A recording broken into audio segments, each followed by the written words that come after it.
LKBH Belitung melaksanakan kegiatan penyuluhan hukum di Desa Sungai Samak, Belitung. Sungai Samak, Kamis, tanggal 23 April tahun 2026, Lembaga Konsultasi dan Bantuan Hukum Belitung menyelenggarakan kegiatan penyuluhan hukum yang ketiga kalinya pada semester pertama tahun 2026 yang dilaksanakan pada hari ini di Desa Sungai Samak, Kecamatan Badau, Kabupaten Belitung. Kegiatan ini merupakan salah satu program bantuan hukum non-litigasi dari LKBH Belitung. Penyuluhan hukum pertama pada tahun 2026 ini dilaksanakan di Lapas Kelas 2B Tanjung Pandan dengan audiens warga binaan lapas tersebut. Adapun penyuluhan hukum kedua dilaksanakan di Desa Tanjung Batu Hitam, Kecamatan Simpang Pesak, Belitung Timur dan kali ini dilaksanakan di Desa Sungai Samak, Kecamatan Badau, Belitung. Kegiatan ini dihadiri oleh masyarakat, khususnya warga kurang mampu, perangkat desa, tokoh masyarakat, ketua RT dan RW, dan kadus di wilayah Desa Sungai Samak. Penyuluhan hukum ini bertujuan untuk meningkatkan pemahaman masyarakat terkait hak-hak hukum mereka, khususnya akses terhadap bantuan hukum baik litigasi dan non-litigasi. Sahilin selaku Sekretaris Desa, yang mewakili Kepala Desa Sungai Samak dalam sambutannya menyampaikan apresiasi atas terselenggaranya kegiatan tersebut. Ia menilai bahwa kehadiran LKBH Belitung dengan tujuan memberikan penyuluhan hukum sangat penting dalam memberikan edukasi kepada masyarakat, sehingga dengan adanya kegiatan ini dapat membantu masyarakat Sungai Samak untuk kedepannya khususnya saat menghadapi permasalahan hukum. Sementara itu, Ketua Lembaga Konsultasi dan Bantuan Hukum Belitung, Dr. Herianto, SH, MH, CPM, dalam sambutannya menjelaskan bahwa kegiatan ini merupakan bagian dari program kerja lembaga, khususnya dalam bidang bantuan hukum non-litigasi. Program tersebut bertujuan untuk memberikan edukasi hukum kepada masyarakat khususnya tidak mampu secara langsung di tingkat desa baik yang ada di Kabupaten Belitung maupun desa yang ada di Kabupaten Belitung Timur.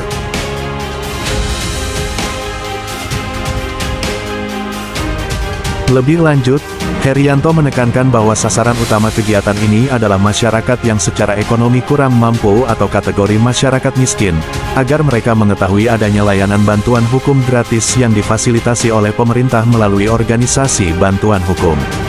Dengan adanya kegiatan penyuluhan hukum ini diharapkan masyarakat tidak mampu menjadi sadar dan mengerti bahwa mereka memiliki hak konstitusional yang dijamin oleh negara untuk mendapatkan bantuan hukum pada saat menghadapi permasalahan hukum tanpa harus membayar jasa advokat pengacara gratis, kata Heri.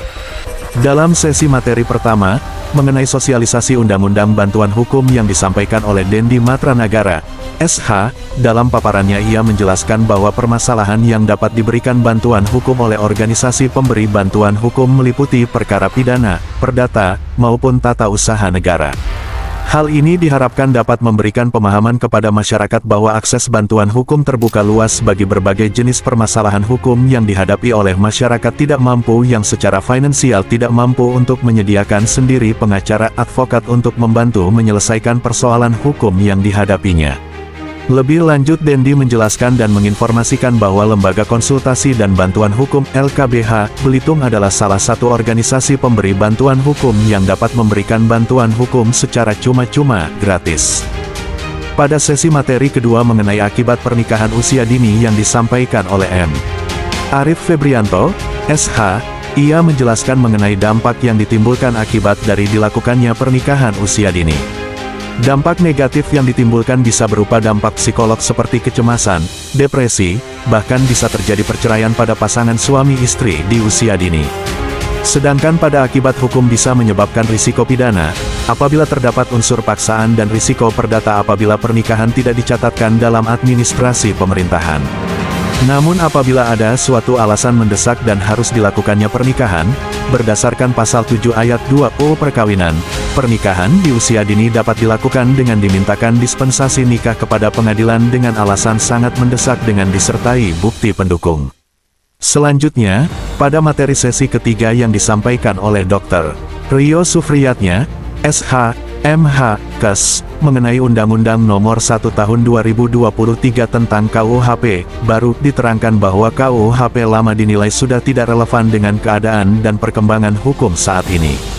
Karena KUHP lama tersebut merupakan produk hukum sejak zaman kolonial Belanda yang sudah diterapkan sejak zaman Hindia Belanda pada tahun 1918 dan diundangkan kembali setelah Indonesia merdeka sebagai peraturan hukum pidana berdasar Undang-Undang Nomor 1 Tahun 1946.